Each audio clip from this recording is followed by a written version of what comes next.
Hi everyone, welcome to our podcast, Tech Talk with Amit and Rinat. Today's episode, we are going to talk about e-commerce. E-commerce is a very popular subject. A lot of people are making themselves, working from home nowadays with the pandemic, and also a lot of people have sort of utilized the benefits of internet and all the technological advancement in today's world, and converted their business wholly internet based. So e-commerce kind of looks into, it is a very vast topic. It covers a lot of things. Any kind of commercial activities that goes on in over the internet is kind of labeled e-commerce. There are many things to talk about. There are many subdivisions of different kind of things being sold, or there are products, there are services, and then there are divisions between these things as well. People also consume content. While you're consuming content, you're also sort of being subjected to advertisements. So all of these things are part of e-commerce, and it is such a fundamental thing now in today's world that we thought it's important, or it's a good idea for our listeners to know about it, and we should cover all the things that we know, so you guys are more aware, and you know what to expect where in the online world. All the things that are happening, you are using internet all the time anyway, but all the commercial things that are going behind the regular use, you'll have a better understanding of it. So yeah, Amit, thank you for coming up with this topic. This is certainly a very important topic to talk about. What's your thought on e-commerce? So thanks a lot again, Rinat, for such a good introduction. I think e-commerce is quite relevant, as you mentioned, because of the coronavirus and the whole pandemic situation. Everyone is working from home, and businesses have now realized that they cannot just sell goods from physical stores. They have to start selling things online. So be it products or be it services. Even governments have realized that they cannot rely on the old system where they ask people to come and pay their taxes or use agents, etc. So now even the government services have to be provided using digital platforms, so through over the internet. So like collect taxes over the online, pay in national insurance, especially in the UK, provide benefits to people, pay directly into their bank accounts, etc. So those things have to be connected digitally. So yes, it is quite relevant, and I think the world is now slowly shifting towards that, in that direction where more and more business is now from the internet, that from rather than from the old traditional way of brick and mortar buildings. So e-commerce is quite relevant and very hot. Yes, absolutely. So yeah, let's dive right into it. How do we want to define e-commerce? There are like main categories of things that are So, happening on. commerce in general is just exchange of goods, and in lieu of those exchange of goods, you exchange money. So, suppose a business creates a product, say a smartphone, and they want to sell it to a consumer. So, the consumer goes to a shop, buys the smartphone, pays some money to the business or the shopkeeper, and that's how the business earns money. So that's commerce in the traditional sense. In e-commerce, now everything is done digitally or over the internet or online, as they call it.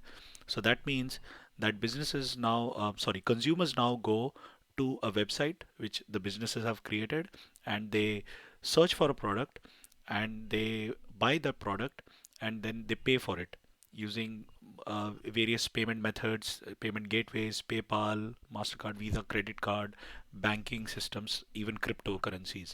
So so yes, so that's e-commerce. But in that e-commerce, you have to understand what are they actually trying to sell and whom are they selling. So that's important. So we'll get into that a bit later.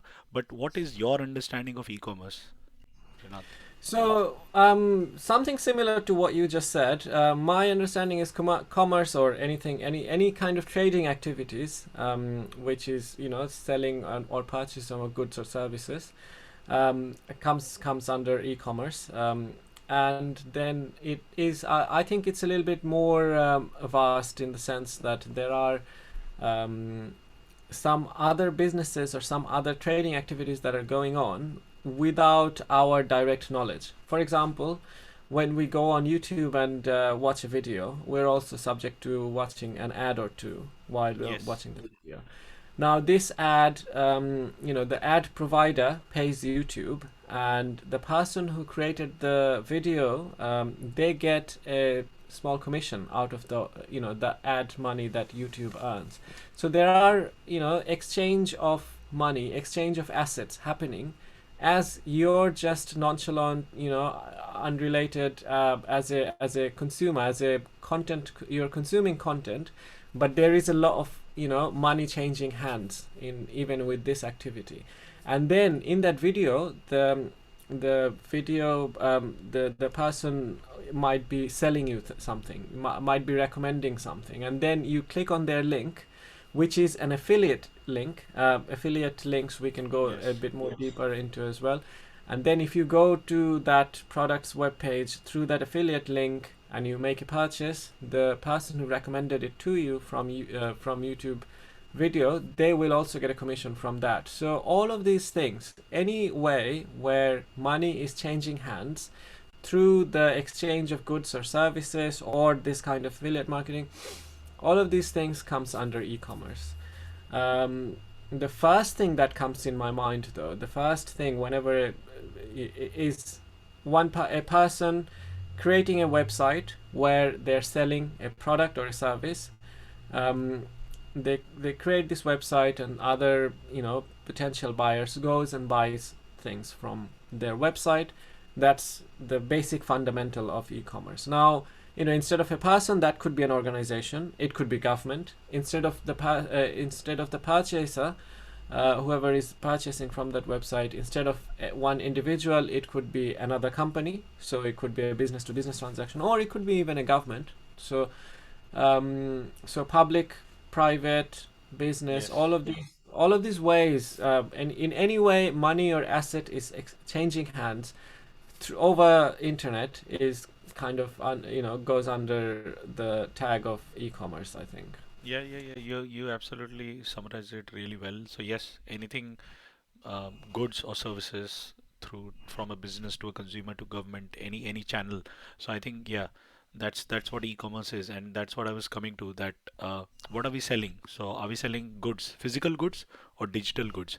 So no, I mean because everything is now over the internet, we have to have a separate demarcation between what is a physical good and what is a digital good. A physical good could be a smartphone, a laptop, sorry, a web camera. A digital good could be Microsoft Office, Adobe Photoshop, or Slack. So if you buy Slack, everyone uses Slack, or Zoom, even Zoom subscription, YouTube Premium. So those are digital products that you buy. And then you have services. So services like hiring someone for for creating a website, for doing digital marketing, for designing a website, for getting freelance services, for tax preparation, etc. So I think those are also quite important. So you have digital products, you have physical goods, and then you have the services. And these are the different types of things that you can sell over the internet. But there are various channels. So businesses selling to consumers. So say for example, IKEA wants to sell their products directly to consumers. They don't want any middlemen. So that's business to consumer. Then there is business to business. So businesses selling other businesses. So like Salesforce. Salesforce sells their products or services to other businesses, which they use for their day-to-day activities. Slack, they actually are working in the enterprise level. So they normally don't sell an individual plan, they sell an organization plan. So they're selling it to businesses. So that's B2B and B2C. Then you have consumer to business, consumers who are actually selling to businesses, and then consumers who are selling to consumers. Consumer to consumer is like eBay. So eBay is like a consumer to Yes. consumer. You sell a product in a place and someone else pays for it. So eBay acts like a middleman. So that's consumer to consumer. Consumer to business is something like consumer to business is freelance services, so contract services. So those can be you sell your, say we are contractors, so we sell our services as freelancers to other businesses as consultants. So that could be consumer to business. Then you have government getting involved, business to government, so businesses who are contracted by the government to sell services to the government, so business to government. Then you have consumer to government, so whenever we pay tax we pay it to the government, so consumer to government. So those are the different channels. So you have different types of things, and then you have the different channels that you are actually accessing and selling over. Yes, yes, absolutely. So there are many ways to look at it. As you explained, this is based on the agents. In my, the way I would say, these are different agents of e-commerce. Government, businesses, consumers. These are different agents, and you can permute and perform permutation and combination to all of these Yes. mixes. Consumer to business, business to business, consumer. All of these things we can look at, and how the e-commerce evolves or adapts or changes based on different agents being in the business. And then there is the actual item that is being sold. Is it a product? Is it a service? If it is a product, then what kind of product? And is it as you mentioned, digital product or physical product? So yeah, there are many ways to categorize e-commerce based on. So first we talked about based on agents, whether consumer, business, government, that kind of thing.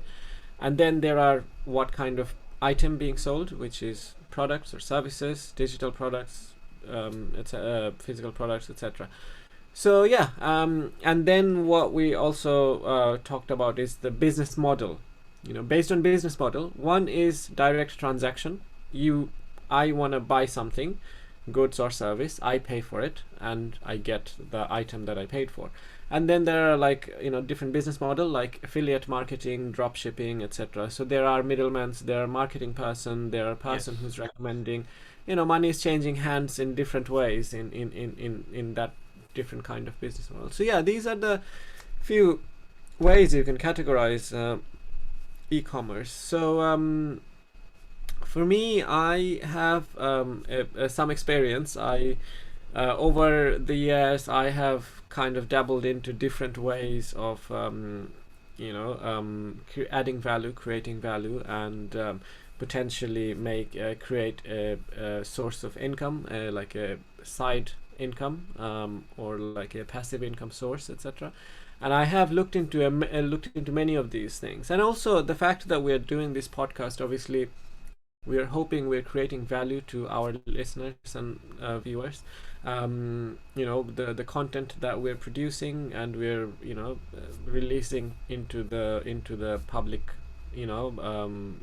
consumption stream through YouTube and many other podcast platforms, etc. So and many consumers, we have a good number of consumers who are listening to us every week. And through this adding value, when our video is on YouTube, it is subjected to ads, and then consumers who are watching those ads are giving their attention to YouTube. So YouTube is slightly in getting benefited from the content we are publishing. So yeah, there are many of these things that are happening. The most basic way of doing e-commerce or creating an income source is for you to sort of create a website, and then there are various popular providers of this kind of e-commerce websites, and one of the most popular one is Shopify. So you can go to Shopify, you can create your own website, buy a domain, and Shopify gives you various tools and software applications, etc., to design your e-commerce store, where you have all the products listed, and you have options for people to create an account in your web page, buy the product, pay for it. And Shopify provides all of these things. You can pay for it. You can have a shopping trolley, the virtual trolley that whenever we buy something we use, and then have it checked out, and then once you have a paid order, then you send your physical goods product, or you send your digital item electronically, and physical goods via post. So that is one of the most common things, creating a Shopify store. But you can also create the same thing, your own website with e-commerce capability with WordPress or any other web hosting services. And there are various other tools as well, which will let you create a store, which will let you create the system where customers can come and open an account and pay, have payment gateway. All of these things are also separately available, and a lot of the times they're free, sometimes you pay for it, etc. And you create your website, and then you sell whichever one item that you're passionate about. To find items to sell, you can go to various websites, supplier websites like Alibaba, and then there are other ones like SaleWho, and then there are some other called DHgate. Okay. So there are many supplier website where you can contact the supplier for goods. You can order them in bulk as warehouse prices, and then have it shipped in your warehouse or your location. And then as you sell each item, you post them to the customer that purchased. There are other ways like drop shipping, where you basically create an agreement with a supplier, so they don't have to send you the bulk product.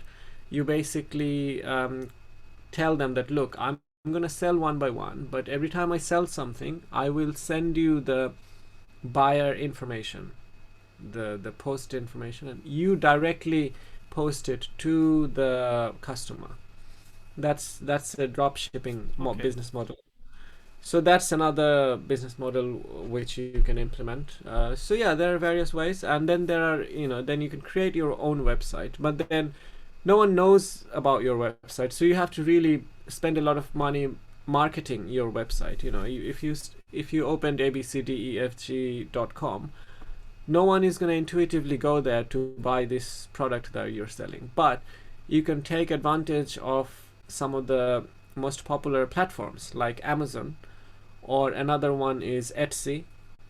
Yes. Or even eBay. There are various these marketplaces where anyone can sign up and be a seller. And obviously, depending on the website, you might have the different regulations, etc. But yeah, in any of these websites, you can create your store in these websites, and then it's a lot easier, because customers are not gonna have to know about your website. If there are many customer base in Amazon, eBay, Etsy, etc., and they will just come and look for the product they're looking for. Now obviously there is always a give and take, catch-22. So the catch is that in these platforms, the competition is huge. Like thousands of people are selling the exact same product maybe that you're trying to sell, so you have to undercut them in some way or another. You might decide to do it, make it more cheaper, but then your profit margin becomes lower, and so that means that you might not be making enough profit to carry on maintaining your business. Or you could give them more item, or you can give your customers more services or some personal touch. Some way you want to be unique, otherwise it will be very difficult to compete with all the people that are selling in these platforms. So yeah, selling through platforms, selling through your own website, whatever you're selling, products or services. You can sell digital products as well in Amazon. If you want to sell a book, you can go and publish it via Kindle on Kindle. And if you're selling anything digital, you can sell it on Etsy, eBay, Amazon, in many different ways. So yeah, how to sell, in terms of selling products or services, there are these two categories. One is you can sell by yourself by creating your own website. Shopify, WordPress, WooCommerce. These are some of the names that you want to find out more about. These are some of the popular ones. And then you sell via a popular platform like Amazon, Etsy, eBay. I have done both. They both require a lot of time and effort to set up initially. So these are the different ways to categorize in this way, but then you can also categorize based on what is your business model. So you could get a wholesale amount, you buy it first and it comes to your location from a wholesale supplier, and then you sell one by one. Or you can do the drop shipping business model where you create an agreement with the drop shipper who will ship the items that you sell in your website directly to the customer as the purchase happens. So there are many benefits and positives and negatives both on both of these. You just have to find out which one works for you.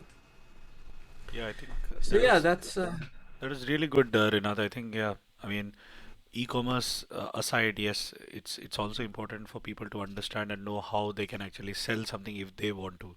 I mean, we have, of course, businesses that know and they have been doing it for long, but for consumers who want to do like selling products or selling services, then it's important. I mean, normally what happens is people they go on Google and they search for something, and that's how they actually search for a service or search for a product.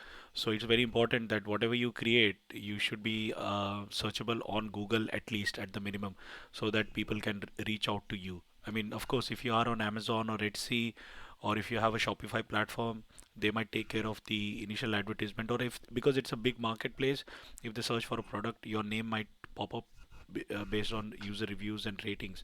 But predominantly people search for a product and they go to Google for that, and Google then gives them recommendations and rankings. So it's important that whatever you create, if you create something on your own, make sure that at least you do a Google check using the search option and see if your product or service is actually searchable over the internet. And whenever we talk about e-commerce, there is money involved, and money is always a very risky kind of a transaction, because whenever money is involved, you have to think that there is no fraud happening. You have to worry about the security, and you have to make sure that the money has actually been transferred and you are not deducting twice, or like paying twice or thrice accidentally. So I mean, whenever goods are exchanged, you pay money, so you have to think about security, and making sure that it's a valid payment, so there is no fraud or there is no spam orders, because a lot of times you can have fake orders. See, in a real world, what happens is that you go to a shop, you see the product, you are there physically, and you pay in cash. So it's easy. yeah. Or you pay using a credit card, and the company can verify the credit card, and then and there they can identify whether it's a fraud transaction or etc., or if it's your credit card or not. In e-commerce, especially when you're doing any payment online, you have to now think, okay, how do I make sure that the order is a genuine order? It's not a fake order. So someone is not playing with you. Someone is not just trying to reduce your inventory. So you might have, say, one item with 100 quantities, and someone might place an order for that one item using all 100 quantity. So now on your website, the items shows as sold out, and no one else can place an order, even though the order that actually has come is a fake order. And Right. that's how you can create orders or spam orders. So you need to be very careful about whom you trust. So trust is also very important. So that's why businesses they don't rely on creating their own solutions. There are trusted solutions and trusted payment gateways that they rely on, and they act as intermediaries. And in case there is any such thing, you can easily ask them to refund the amount or reverse the transaction, etc. And it's very easy to manage. But I think these are the things that one needs to be very careful about. Yes, absolutely. Payment is the most sensitive part of the whole activity of e-commerce. I mean, processing payments, whether as a customer you're paying or whether as a business you're receiving payments, this whole part of payment or handling money rather is the most crucial part, and it is absolutely imperative that it happens with the most secure way. So the customer is always sort of relieved, or have this belief of doing online transactions. And if there was a problem with that, then the whole e-commerce sector would not survive, because people will just be not having enough confidence on making online payments. So because of that, even if you are a very uh, even if you are just an individual starting your own business, you go to Shopify and you open your own store. There are third party applications within Spotify and in WordPress and in other places, who deals with the payment gateway part. So whenever you go and purchase something, I think you would have noticed that the payment page takes you, it kind of takes a bit of few seconds, refreshes, and it takes you to a different page within your browser, and asks you to put your password in. So that basically creates a tunnel connection between the bank that you're paying from and the payment gateway. So it's very secure. Even small businesses have usually have paid for this payment processing services. There are many. There's Square, Skrill, I can't remember, Stripe. Stripes. Yeah, so there are many of these who does this. And Worldpay. Some of these you've already come Yes. across through various purchases, I'm sure. So these tools, they provide tools which will help you integrate a payment gateway system in your website with full highest level of security. So yes, it's available, and you should definitely look into it more. But yeah, Yes. payment gateway, payment processing is a very important part of the whole experience. And sometimes, I mean, whenever you get services, you also get so the models of payment can be also different. So sometimes you buy in one shot. So you buy a product and you pay the whole amount then and there, or you buy it in monthly installments. So you don't pay the whole amount in a one single shot. You buy it over. You spread the payment across multiple months.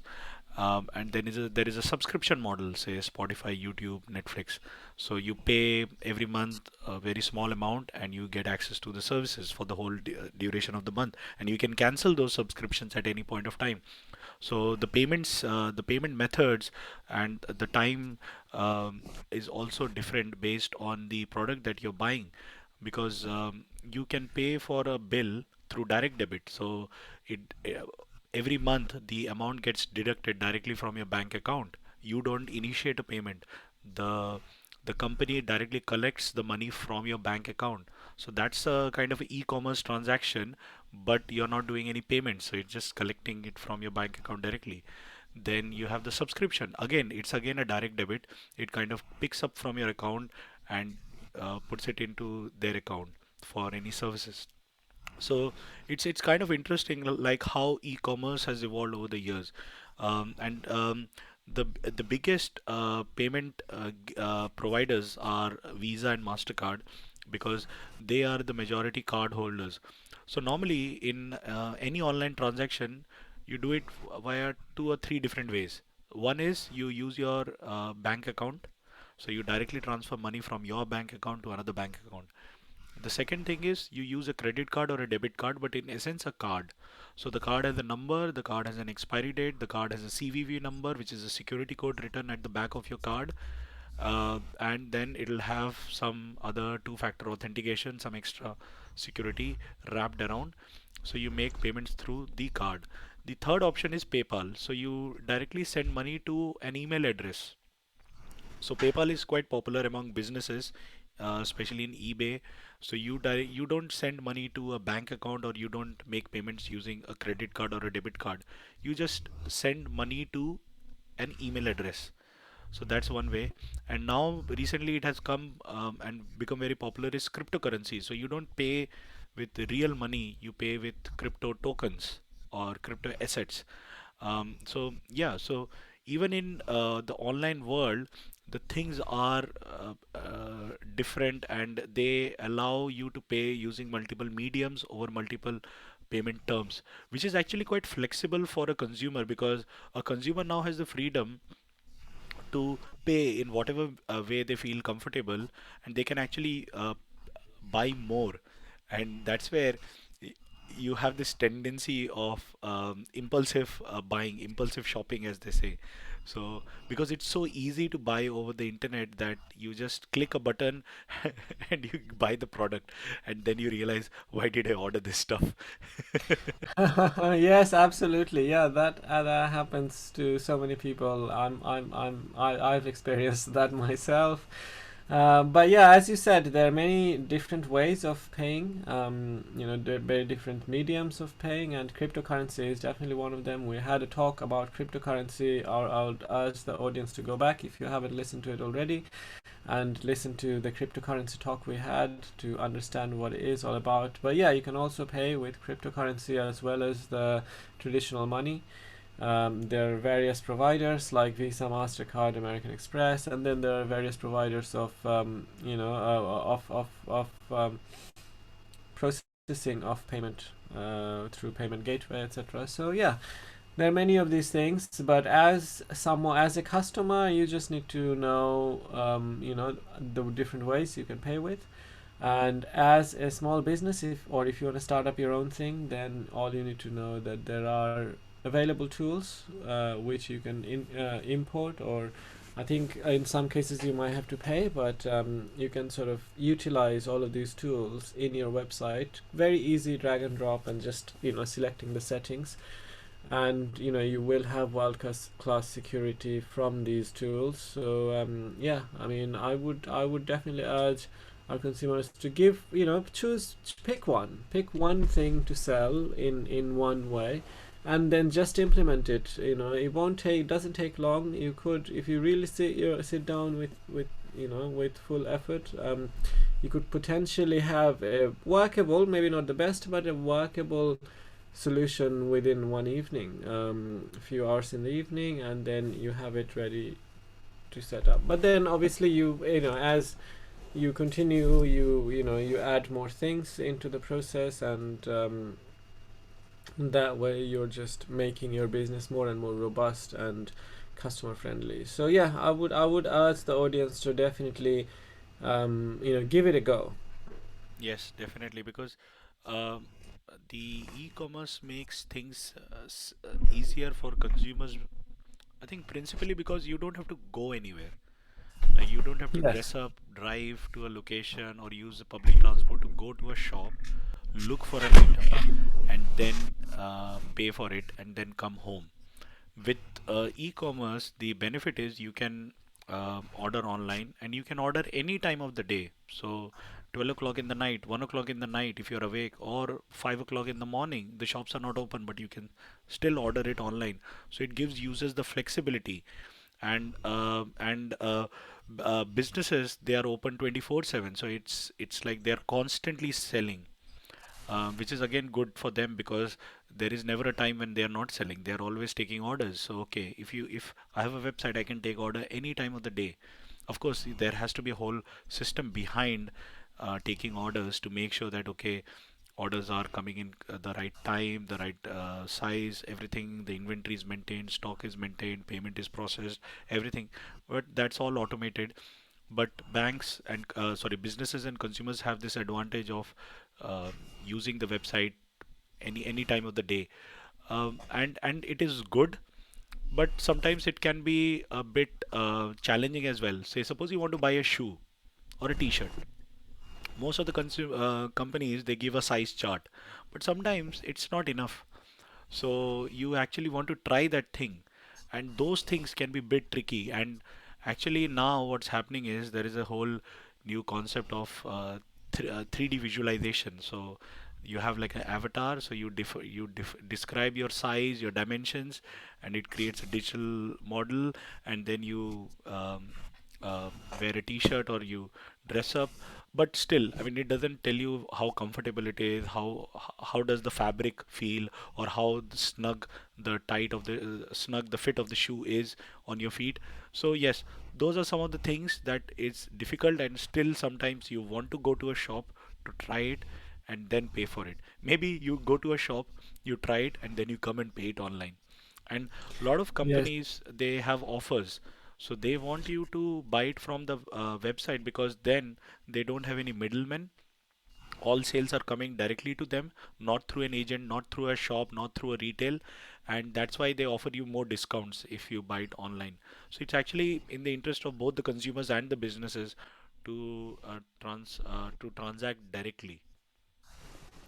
Yes, absolutely. Yeah, cutting out the middleman is very much possible, especially in in e-commerce, because yeah, whoever is making the production, if they have a website, people can just go and pay them directly, which of course helps the manufacturer, or the person who is actually doing the work manufacturing it. So yeah, there are good sides and also bad sides as well, because the middlemen are not necessarily always bad people. They're just they are adding a service. The people the warehouse or the producer who is making a million items a day, they don't have to look for a million customers every day. They could sell it to 10,000 middlemen who kind of eases the load, and then those 10,000 middlemen goes and sells to another 10,000 customer, which is very much possible. So yeah, there are benefits, and obviously the point is that now there is option because of Yes, e-commerce. flexibility. Yeah, so the companies or the manufacturers can decide which way they want to run their business. So yeah, absolutely. So And yeah, there are many. Rina, there is one more thing. I mean, yes, you rightly said middlemen, and it's sometimes in the interest of the companies to have middlemen because they make life convenient. They make it life easy for Hmm. a business. And a thing like a payment gateway, it makes life easy. So Visa, Mastercard, Amex, Worldpay, etc. These companies make life easy for companies to process payments, and they always charge money. They always charge a commission for every transaction. So that is something that is still not possible to eliminate. You can eliminate all other costs, but those costs of taking payment using a credit card, using PayPal or something like that, you will incur a cost, and that cost has to be factored in whenever you sell a product, because these companies, they charge you for every transaction. So yes, you have to bear that in mind as well. So if you're starting something, bear that in mind, that okay, you can eliminate all middlemen, but these companies still charge per transaction. So that can't be Yes, avoided. yes. Yeah, now they've become the middleman. But yeah, again, they will also provide a valuable service, to Yes. processing the payment in a secure way.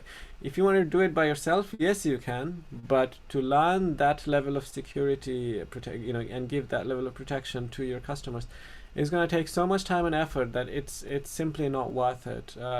For an individual, I mean, if you happen to already be a savvy person in security, network security, my baby is for you. But for most of the population, or most of the cross section of people who are trying to do this, for them it's just not worth doing it by yourself. It's the same as creating a McDonald's burger by yourself. Yes, you can do it. You can do it fully, like the every single ingredient. You can try and do it yourself. You can go and hunt a cow and then create the burger. You could grow wheat and then create the buns from there. You can grow vegetables, which goes in it. Uh, I think one guy tried that, and it costed, for him, it costed that one burger.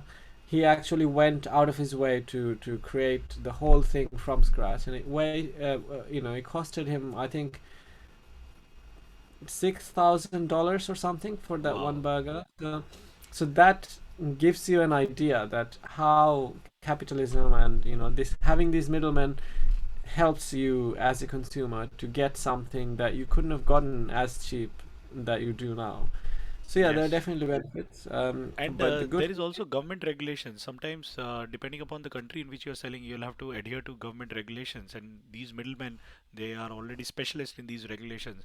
So it's actually easy for you to just start up something. So suppose you are a US-based company who wants to sell in UK or in EU, you have to comply with GDPR regulation and many other regulations, because you're taking personal data of consumers and storing it in your servers. So you'll have to adhere to basic certain regulations, payment regulations, that okay, the transaction needs to have certain type of data, etc.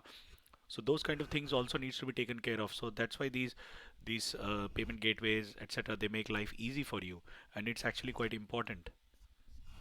Yes, absolutely. So yeah, going back to e-commerce, I mean, yeah, there are many of these ways that payment get, many of these middlemen, but now e-commerce has also opened up the option, to the flexibility for each of the parties, whether you're the manufacturer or whether you're the warehouse, warehouse owner or whoever, um, you all have a choice, and it's also massively easy for an individual to start up their own, one person business where they have, create value and sell it through online.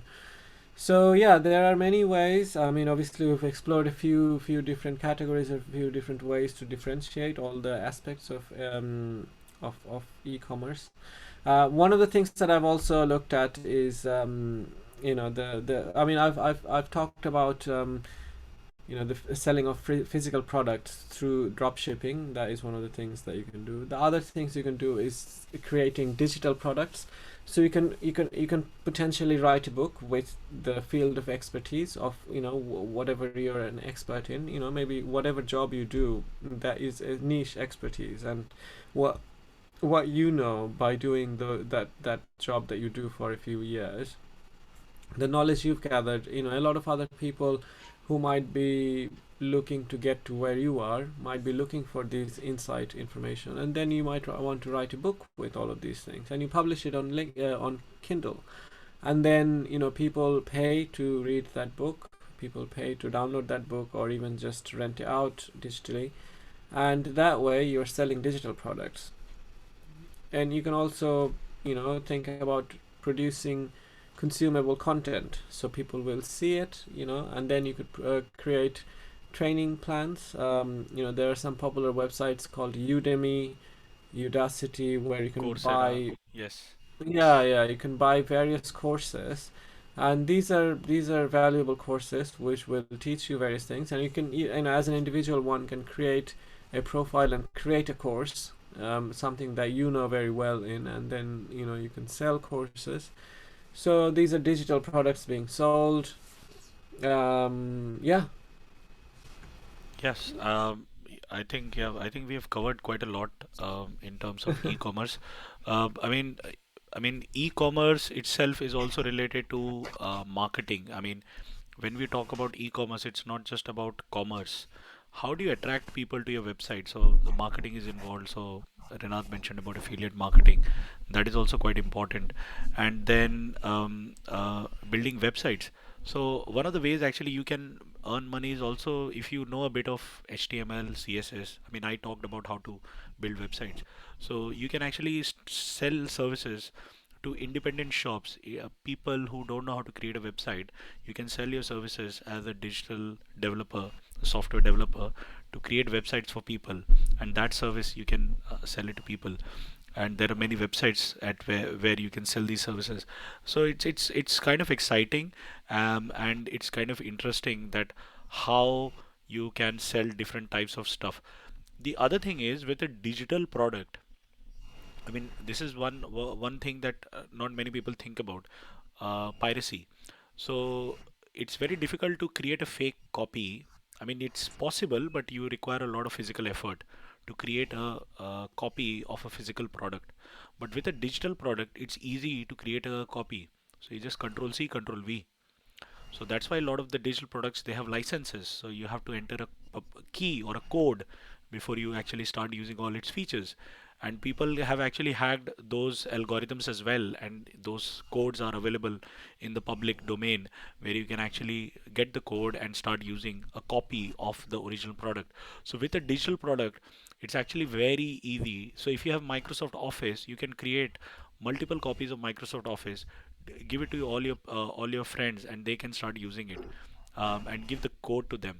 But Microsoft has become very intelligent, so they know, okay, this is a key that has already been used, so we will not let others use the same key for this for a different ID as well. So yes, digital copies very easy to duplicate. Yes, absolutely. I mean, this has been one of the challenges, for decades. Initially, in 1990s, when there was any software, you can easily copy it in another floppy disk, and then copy the serial number. with the advent of things being on the internet, now all the softwares now report to the central database about their product key, and if there is a duplicate, then that can then be disabled. So yeah, there are many ways we can do that. And one of the things I think is coming up in crypto world is the cryptocurrency is all about digital currency that you can't copy. That's the main Main thing. technology there. So there is something called NFT, which is based on Recently, crypto. yes, in the news. Yeah, non-fungible token. It is there to prevent you from copying digital assets, digital products that you don't want to be copied. And I have seen that people, their artworks being sold now, digital artworks, in using NFT, so it cannot be copied. Because obviously, an artwork is that when it comes to artwork, that actually becomes quite important, that you can't copy it because the scarcity. I mean, if Mona Lisa, if that was exactly what if it was possible to copy it all the time. I mean, of course you can copy it, you can take a picture, etc. Yes, but it's not the But original. Yeah. yeah. So if there were like five different originals, that then the value of it will obviously decrease. So of course, any digital art needs to be in a situation where it's unique, it's one of a kind in one piece, and that's it. So this NFT enables that, and I have seen a few artwork created by various artists that are being sold for quite valuable prices, $2,000 and more. That are being limited, into just one piece with this technology. Non-fungible token, this is one of the recent hot topics, and Yes. our audience should definitely look into it, and that will help e-commerce a lot in future, because anything that you require, I mean, creating scarcity is very important in any business. I mean, if you the fact that you can decide how many items you're going to produce is very important to capitalism, and for any business, because if you create too many, then the value of it comes less. This reminds me of Nike, or the shoe company. Yes. They create different designs, but what they do is they artificially create scarcity. So they create a design of a shoe and a trainer, and then say for example 10,000 pieces, and then they say that this is it. We're not going to create this design. We're not going to produce this anymore ever in life. So those 10,000 pieces become very valuable. Yes. And there are actually second-hand marketplace of these trainers, and it is apparently a $1 billion marketplace where various people who collect these different models of shoes, they exchange these things over there. So yeah, I mean, the same way digitally, you need to have a way to create scarcity. As everything is moving to become digital, you have to be able to create one piece of something, and NFT is enabling us to do that. So yeah, that will have a big impact in the future e-commerce, I think. Because e-commerce has, so far it has been about products and services, which you don't care about duplication, because you sell the same product, same t-shirt to everyone, and people are okay with it. They were okay with it even before the age of online. Even from the shops you would buy the same same design clothes before. But obviously, as you move on, as you try to do other things like artwork or things that require a limitation on its to copy, these things are also now coming into e-commerce. So yeah, definitely a space to watch out for future. Yes. And while you were talking about this shoes, I know a friend who actually deals with video game cartridges. So like Ah, Sega and Nintendo cartridges that are very rare. So he has a whole collection of these cartridges, and he thinks that okay, I mean not just him, but many other people, and they have collectibles of digital cartridges of these video games that are no longer available in the whole world. So they and they have created now, because of the scarcity, the cartridges itself have now a lot of value. So that's his retirement plan. So have a lot of cartridges and sell them. So it's interesting. And while you were talking, I was also thinking about other business models over the internet like Google and Facebook. They don't sell anything. They don't Mm, ask you for money. They just provide you a service for free. But there is a catch. They actually show you advertisements like YouTube does, and Google, yes. Gmail, Facebook. They actually use the data that you give them, and they show you advertisements. So this is another very interesting model where you're not selling a service, you're not selling you're providing it, but you're not charging anything for it. So Gmail, Google provides you Gmail, they don't charge you for it. But what they do is they collect the data that you provide them, and they target you with advertisements, and it's very targeted advertisement, so just for you, customized. So an advertisement just for Amit Sarkar, an advertisement just for Rinat Malik. They are two completely different advertisement based on what emails they receive, what newsletters they subscribe to, etc., etc. So it's a very crazy world where you have these different subscription, not subscription, different models where you can actually charge, sorry, provide services for free, yet make a profitable business out of it over the internet. Yes. Yes, I think I've mentioned this in another talk as well. That if in the online world, if you're getting something for free, then you're not the customer, you're the product, and you're being sold. So in case of what you just explained, Google is getting your attention and selling it to the marketers who are providing ads. So your attention is what is being sold, and that's what you're providing them in exchange of the free products Google is providing you. So yeah, I mean, it's not necessarily a bad thing. Yes, I do want the free email service. I don't want to pay, and if it means that I want to, sort of look through one to ads, that's That's fine, I would yes. rather do that. And the same as YouTube. I mean, I do pay for YouTube Premium, but before YouTube Premium was a thing, I would be happy to see an ad, because that's how, I mean, YouTube has a large infrastructure. All of these videos being streamed all the time worldwide, they have to have a massive, data center and provide all of these things. These things cost money.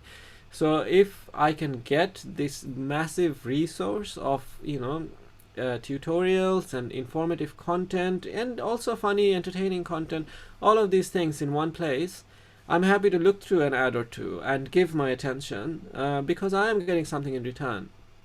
So none of these things are bad thing. I mean, Yes, of obviously, course. the question becomes how they're using our data. I mean, if it feels like they are, being too personal and using our data in a ethically wrong way, then of course there is something to be concerned about, and we should always be aware of that. I think we've had many talks where we've talked about all of these things, cybersecurity, etc. So yeah, we should always be out urge all, our audiences to always be aware of all of these things, but then again also to know that the business model itself is not a bad business model. It's It's not a not bad like business model. it's not vindictive, to at the base. You are providing something and you're getting something in return. That's how business works. But Rina, don't forget that a lot of the advertisement advertisers are actually owned by either, sorry, not owned, but they are purchased by Google, Facebook, these big companies. They purchase the advertisements, and so for the small businesses, there are not many advertisers left from whom they can purchase advertisements to sustain their businesses. So it's now a market where advertising cannot be that sustainable. So a lot of people are moving to the subscription model, the newsletter model, etc., where they charge a premium for something that they provide, where the customers are willing to pay for it. But I think you mentioned something about the digital infrastructure. I mean, sorry, the physical infrastructure where these companies have huge data centers, where they have where they have the capacity to have these transactions in seconds. I think one of the problems with e-commerce, which is actually quite common, which you might notice during Black Friday sale, etc., is that something is sold within few seconds. So suppose a sale for a ticket, movie ticket, say a Marvel Avengers film has released, and people want to see it in the theater. They want to see first day first show, and they line up at the theater queue online to buy the ticket. But because now it's online and there is a priority, within few seconds the ticket is gone. And this is again a problem because a lot of people feel this frustration. I want to watch this. Yes. And now it's not about standing in the queue, going early, standing in front of a ticket counter and buying a physical ticket. It's actually about, okay, who can click fastest. Of course, yeah. I mean, yeah, before it was more in control, if you could go the night before and camp outside, you have more Yes, of a guarantee. But now it's obviously, over time, I mean, this is inevitable, how our society works, which of our talents and merits are more valued, that changes over time. I mean, before, in 1960s, it was really valuable who can use the typewriter the best. fastest, yes. Yeah. Or use the calculator the fastest. Now that's not in any way necessary. Now it's good if you can code a calculator which will automatically do your calculations. So obviously the merit, at that time and merit and now is totally different, and it will change. It will, over decades, every decade there will be some sort of change that are coming in, and people will adapt to it. The same way, I mean, automation is taking away our jobs, but no, they're just changing the jobs. You need to change your merit, what you're good at. You need to basically become good at something else, which will be, if it isn't automation, it will be something else. There will be a change. There will be a need to change, the things that you're good at over time. Absolutely, absolutely. And I think we have covered now almost all aspects of e-commerce. Yes, Performance, yes, yeah. security, We have looked bottlenecks, at. channels, payment methods. I think it's a I think what we have now through this talk, at least helped our viewers and listeners to understand what e-commerce is and what they need to think about, because there are different aspects to it. It's not just about selling something, but what are they selling, how are they selling, where are they selling, what do they need to consider things, spam orders, clickbaits, advertising, subscriptions, etc. So there are different business models that they can explore. So I think it was a very good talk. So thank you so much, Yes. Rinath. Yes, yes, absolutely. The last thing I just want to say to our audience is that, yeah, of course, there are many things to be concerned about, but I don't want to also deter you from it. It taken me one evening to create an Etsy account and set up a fully automated dropshipping business using supplier who also dropships. So I have one of these, the secondary sort of income stream, and it took me one evening, and and then I did spend more and more time to perfect it, but it is as easy as doing that. So yeah, I would urge our audiences that, yeah, definitely be aware of all the negatives, but don't be deterred. It is definitely the era where you want to have an electronic shop of yourself.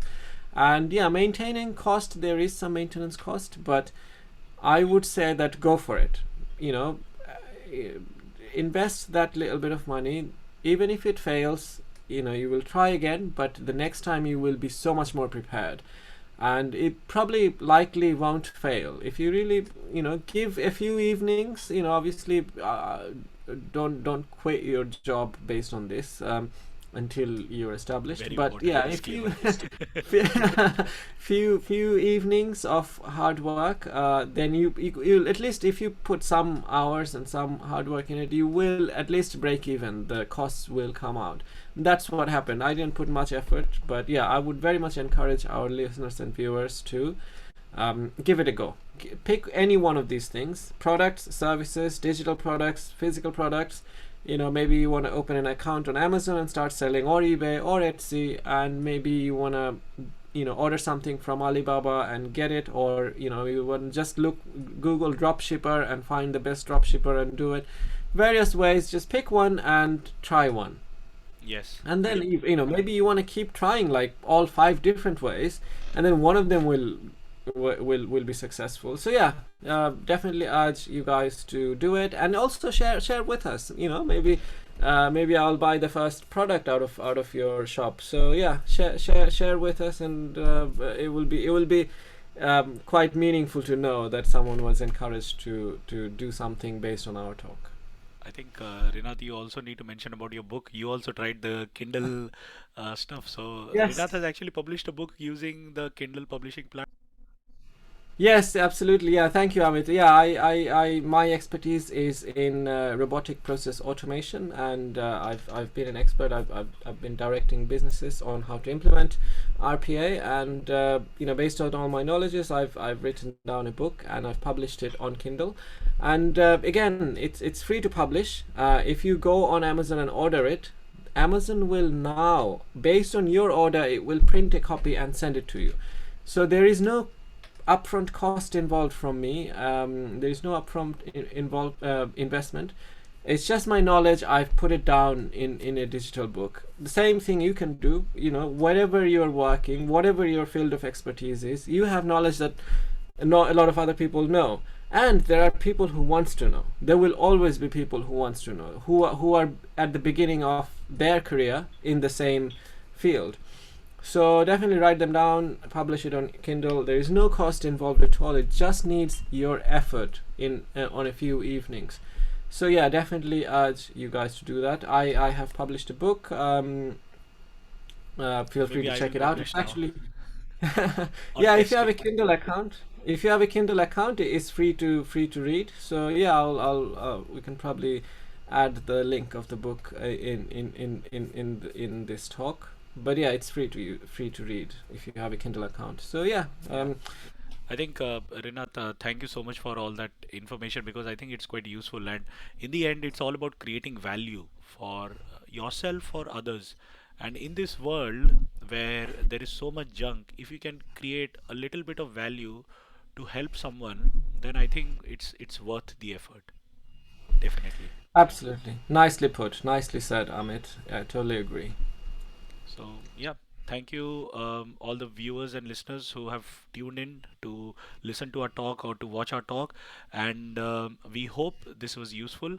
And please do share, like, comment, subscribe to our channel, and let us know how you feel and how you're finding these talks.